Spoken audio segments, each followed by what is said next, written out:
Hello, I'm Isabel Street, and this is my final speech for Observation of Human Communication. I interviewed my parents, who were primary caregivers of my grandpa, and his story is the one that I'll be sharing today. So, some background information on my grandpa is that he was a longtime smoker. It was very much a hobby for him. And in the mid to late 90s, he actually had an angioplasty, which is where they insert a small catheter into an artery, which has a balloon attached to the end of it, and it inflates to make the artery wider, and this makes room for a stent, which is that little wire cage that's in the top right picture. After his angioplasty, he never stopped smoking, which you are supposed to do, and that can be very detrimental to heart health if you don't stop smoking after an angioplasty, which he did not. His story in my speech starts when he was admitted to a hospital in 2001.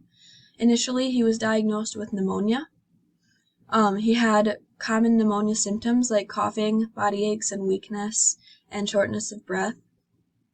And there can be a lot of worse underlying illnesses that can go along with pneumonia, because the definition of pneumonia is just having an infected mucus-filled air sac, kind of like in the picture on the right. But he definitely had something a lot worse going on, because after a few nights in the hospital, he lost all of his ability to walk, speak, and all of his other motor abilities. It was all within 24 hours. When he did speak, it was very difficult for his family members and doctors to understand what he was saying, because his words were so mumbled that it didn't sound like he was really saying anything. So all of his communication tactics were taken away from him basically overnight. The ability to walk and talk and tell people what he needed. His hospital stay for pneumonia instantly turned into a month-long stay. His home life, when he was discharged from the hospital, involved family members revolving around the clock to take care of him full time. People like his wife and his sons and other various family members that could be there. A new day in this life consisted of him trying to get through basic daily tasks like going to the bathroom, eating, getting dressed. And after all of those things were done, all he had time to do basically was rest, because he needed to rest. He spent lots of time one-on-one with the people that took care of him, and my dad says that it actually made their relationship a lot closer because of how much time they were spending together. My grandpa was able to use hand gestures, luckily, to kind of tell people that were taking care of him what he needed, whether it was a glass of water, or my dad can specifically remember him gesturing that he needed a smoke, which he was not able to do anymore, but he vividly remembered him doing that.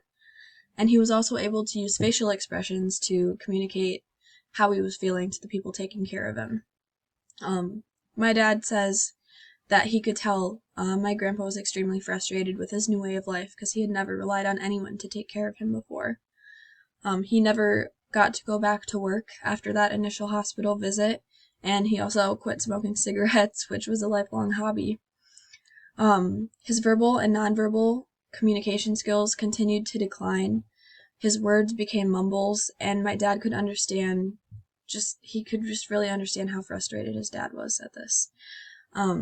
Later, in March 2002, 5 months after his initial hospital visit, he did pass away.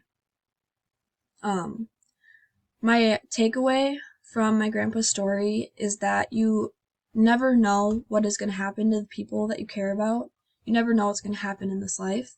So hold on to your loved ones and communicate with them how important they are before you're not able to do so.